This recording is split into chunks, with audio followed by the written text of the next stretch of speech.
દર વર્ષે શિક્ષણ વિભાગ દ્વારા બાળકોમાં નાનપણથી શિક્ષણનો પાયો મજબૂત થાય તેને લઈને કરોડો રૂપિયાનો ખર્ચ થતો હોય છે। પ્રાથમિક શાળામાં અભ્યાસ કરતા વિદ્યાર્થીઓ સરકારી શાળામાં સારા અને સુંદર ઓરડાની છત નીચે બેસી સારું શિક્ષણ પ્રાપ્ત કરી શકે તેવા પ્રયાસો કરવામાં આવતા હોય છે। બાળકોમાં ઉચ્ચ શિક્ષણની સાથોસાથ રાજ્ય સરકાર શિક્ષણ વિભાગ અથાગ મહેનત કરે તેવા પ્રયાસો કરતી હોય છે। સાબરકાંઠા જિલ્લાના અંતરિયાળ વિસ્તારમાં આવેલ રણોદરા પ્રાથમિક શાળામાં ધોરણ 1 થી 5 સુધીમાં 90 કરતાં પણ વધારે બાળકો અભ્યાસ કરી રહ્યા છે। સરકારી પ્રાથમિક શાળામાં બાળકો અભ્યાસ કરે તેને લઈ શિક્ષણ વિભાગ દ્વારા દર વર્ષે કરોડોનો ખર્ચ કરવામાં આવતો હોય છે। બાળકો ઉચ્ચ શિક્ષણ પ્રાપ્ત કરી શકે તેની સાથોસાથ બાળકોમાં નાનપણથી શિક્ષણનો પાયો મજબૂત થાય તેને લઈને શિક્ષકો તેમજ શિક્ષણ વિભાગ વધારે ધ્યાન આપતા હોય છે।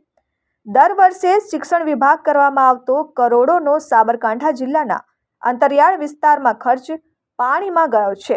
અંતરિયાળ વિસ્તારની રણોદરા પ્રાથમિક શાળામાં નોન યુઝ કરતા 3 રોડદારને નવીન બનાવવા મુખ્ય શિક્ષક તેમજ ગ્રામજનો દ્વારા છેલ્લા 5 વર્ષથી શિક્ષણ વિભાગને રજૂઆત કરી હોવા છતાં આજ દિન સુધી શાળામાં નવીન ઓરડા મંજૂર થયા નથી। શાળામાં ધોરણ 1 થી 5ના વર્ગમાં અભ્યાસ કરતા 90 કરતાં પણ વધુ વિદ્યાર્થીઓ આકાશ નીચે ખુલ્લી જગ્યામાં અભ્યાસ કરવા માટે મજબૂર બન્યા છે।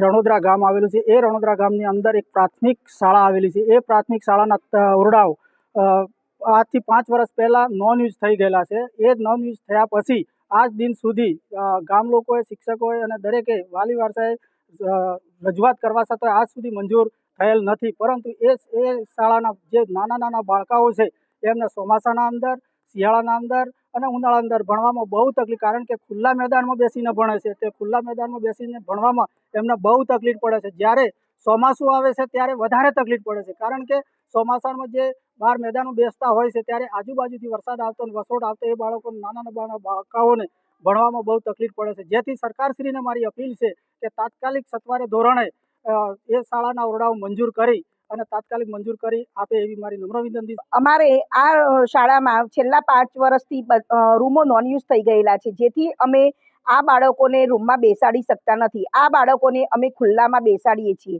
આજની સ્થિતિએ આ શાળામાં 91 બાળકો અભ્યાસ કરે છે। આ બાળકોને શિયાળામાં ઠંડી, ઉનાળામાં ગરમી અને ચોમાસામાં વરસાદમાં બહાર બેસાડવાથી ખૂબ જ તકલીફ પડે છે।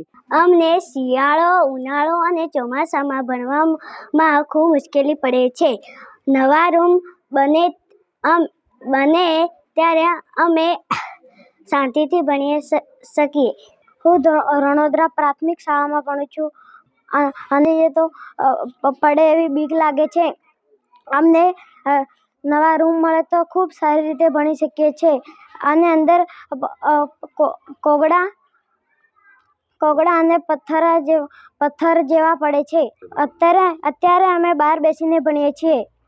અમને નવા રૂમ મળે તો અમે ખૂબ સારી રીતે ભણી શકીએ। Vimal Patel, RN news, Sabarkantha.